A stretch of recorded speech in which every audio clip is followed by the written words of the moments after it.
Saat ini kita akan belajar ya. Ya, Pak. Untuk itu sebelum kita masuk pada pembelajaran kita minta kesediaan salah satu untuk berdoa. Dan Bapak Guru, sebelum kita mulai kembali kita di tadi ini terlebih dahulu malah kita berdoa mulai.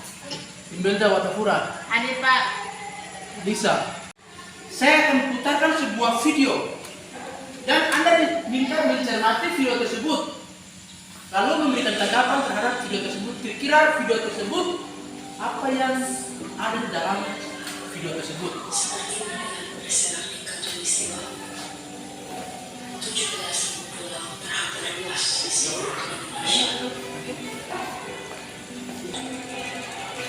Beragam budaya dan agama tak mampu menghalangi kita menjadi bangsa yang satu. Pekerjaan besar untuk bisa melihat Indonesia dari mata yang sama, bukan dari sudut pandang yang berbeda.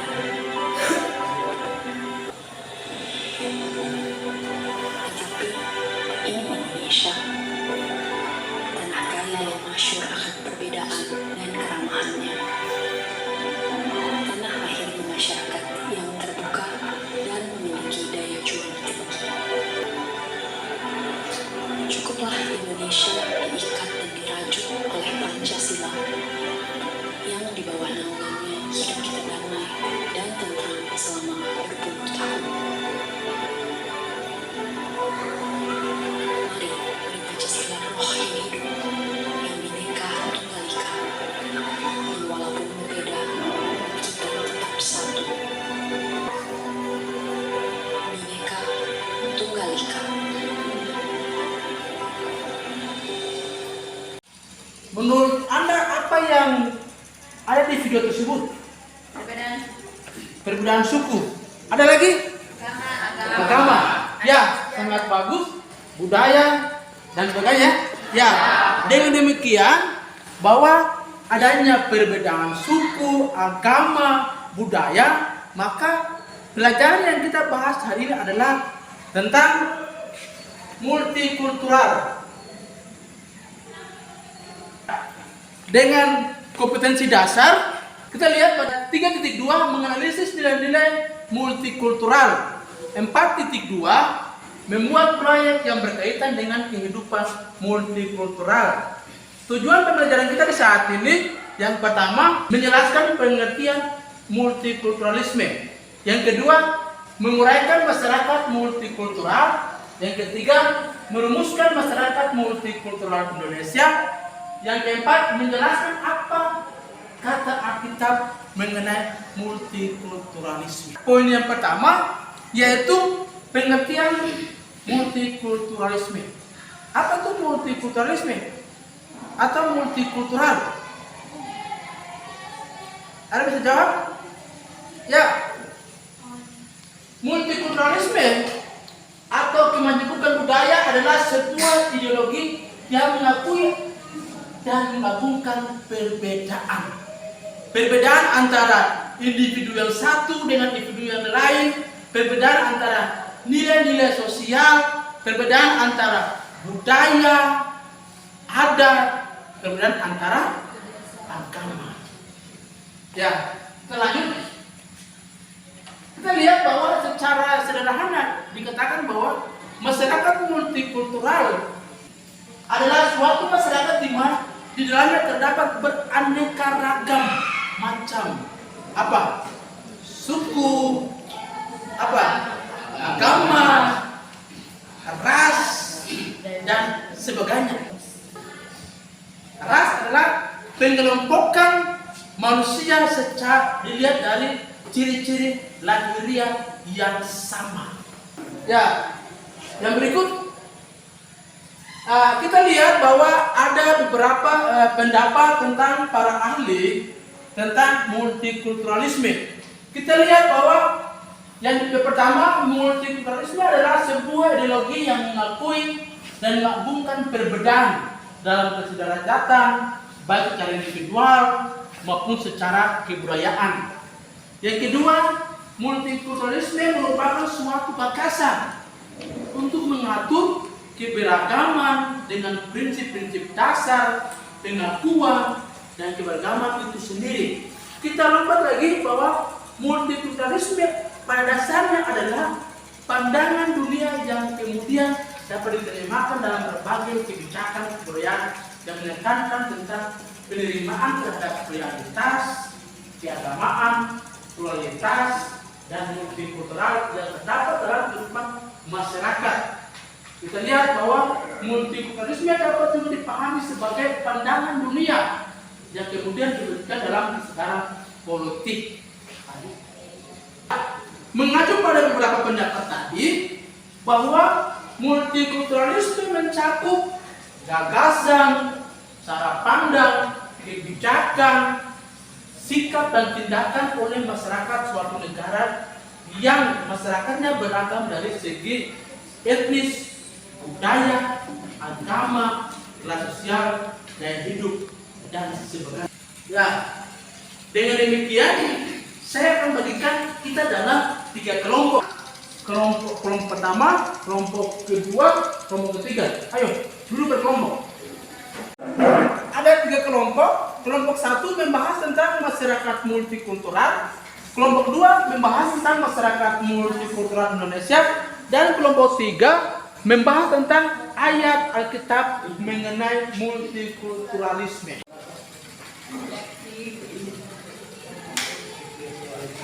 Bagaimana?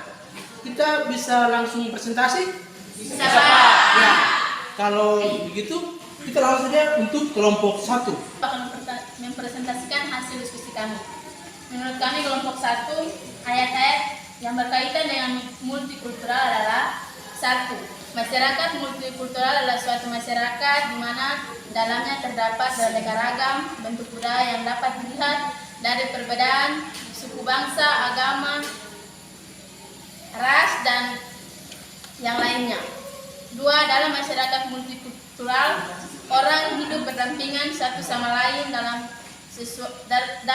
suasana toleransi dan menghargai berbagai perbedaan yang ada, menyangkut adat, kebiasaan, kesenian, pakaian adat, musik, dan tari. Demikianlah hasil kerja kelompok kami. Kita langsung aja untuk kelompok 2. Kelompok 2, menurut kami kelompok 2, masyarakat multikultural Indonesia adalah sebuah masyarakat yang berdasarkan pada ideologi multikulturalisme yang atau Bhinneka Tunggal Ika yang multikultural yang melandasi corak struktur masyarakat Indonesia pada tingkat nasional dan lokal. Demikianlah hasil kerja kami. Terima kasih atas kesempatan yang diberikan kepada kami. Kami dari kelompok 3 akan mempresentasikan hasil diskusi kami. Menurut kami, kelompok 3 ayat-ayat yang berkaitan dengan multikulturalisme adalah di sini ada 2 ayat. Yang pertama, Galatia 3 pasal 28. Dalam hal ini tidak ada orang Yahudi atau orang Yunani, tidak ada hamba atau orang merdeka, tidak ada laki-laki atau perempuan, karena kamu semua adalah satu di dalam Kristus Yesus. Yang kedua, Kolose 3 ayat 11. Dalam hal ini lagi orang Yunani atau orang Yahudi, orang bersunat atau orang tak bersunat, orang babar atau orang sakit, budak atau merdeka, tetapi Kristus adalah semua dan di dalam segala sesuatu. Terima kasih. Dipresentasikan oleh masing-masing kelompok. Lihat pada kelompok 1 yang sudah dipaparkan bahwa pada kelompok 1 ada juga tentang karakteristik dari ciri masyarakat multikultural. Kita lihat ada beberapa. Yang pertama, terjadinya segmentasi sehingga timbullah sub-sub kebudayaan. Dari situlah maka terjadilah multikulturalisme. Kebudayaan yang beragam. Setiap orang dengan dia punya kebudayaan yang masing-masing. Yang berikut kita lihat perbedaan dalam masyarakat cenderung menimbulkan konflik. Kita tidak bisa memungkiri bahwa Indonesia adalah beragam macam suku, bangsa, dan sebagainya. Sehingga perbedaan-perbedaan itu kadang dia muncul dengan adanya memperuncing keadaan, sehingga dengan mudah terjadinya sebuah konflik. Makanya kita harus berlandas pada apa semboyan kita? Bineka Tunggal Ika, berbeda-beda tetapi satu. Ayat menurut mereka kelompok yaitu pertama dari Galatia 3 dan yang kedua dari Kolose 3. Alkitab tidak berbicara khusus mengenai multikulturalisme. Kita harus tahu itu.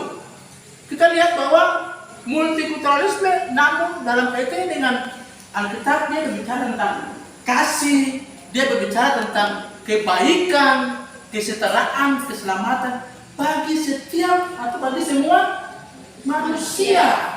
Jadi dia tidak pandang bahwa suku A, suku B, suku C dan sebagainya, tidak pandang itu. Ayat 3 ayat 28 bahwa semua manusia yang berasal dari berbagai suku, bangsa dan kelas sosial disatukan dalam Kristus. Artinya apa? Bahwa kasih Kristus diberikan bagi semua orang tanpa memandang asal usul mereka. Itu yang dipaparkan oleh kelompok 3. Jadi sangat baik sekali yang disampaikan oleh kelompok 3 dalam Galatia 3 ayat berapa? 28. Ya, yang berikut sangat penting sekali mengapa remaja Kristen dalam membangun multikulturalisme harus berpedoman pada ajaran iman Kristen. Ya, sebagai umat Kristen dalam membangun adanya multikulturalisme haruslah berpedoman kepada ajaran iman Kristen demi mencerminkan karakter Kristen yang sejati. Ya, sampai di sini ada yang mau bertanya? Ada Pak. Ya. Mengapa gereja Kristen Indonesia dikatakan sebagai gereja yang multikultural? Mengapa gereja Kristen dikatakan sebagai gereja yang multikultural? Ya, sangat baik sekali. Kalau kita pandang dari segi agama, otomatis hanya satu agama saja kan? Berarti hanya Kristen. Nah, kalau dia sudah masuk kepada agama-agama, berarti dia termasuk pada masyarakat atau gereja yang multikultural karena ada agama Kristen, Islam, Katolik, Hindu, Buddha dan Konghucu. Nah, pertanyaan dari Imelda bahwa gereja Kristen disebut sebagai gereja yang multikultural. Nah, seperti ini. Karena di dalam persekutuan Kristen itu di dalam gereja tersebut bukan hanya orang Manasi, bukan hanya orang Aru, bukan hanya orang Ambon, tetapi di dalam persekutuan gereja Kristen itu ada suku Toraja, ada suku Keng, ada suku Ambon, Manado, Makassar dan sebagainya. Sebelum mengakhiri, saya akan bagikan lembaran kerja. Bagaimana anak-anak, siapa yang bisa memberikan ketentuan bagi kita menyangkut dengan pembelajaran kita di hari ini tentang multikulturalisme. Multikulturalisme sangat penting bagi kita bangsa. Dari multikultural kita bisa menjunjung tinggi toleransi kebersamaan. Ya. Menghargai perbedaan suku, agama, dan ras. Setelah kita belajar tentang multikulturalisme, kita bisa menyimpulkan bahwa melalui multikulturalisme, masyarakat diajak untuk menjunjung tinggi toleransi, kerukunan, dan perdamaian, bukan konflik atau kekerasan dalam arus perubahan sosial. Semua manusia berasal dari berbagai suku, bangsa, dan kelas sosial dipersatukan dalam Kristus. Guru dan teman-teman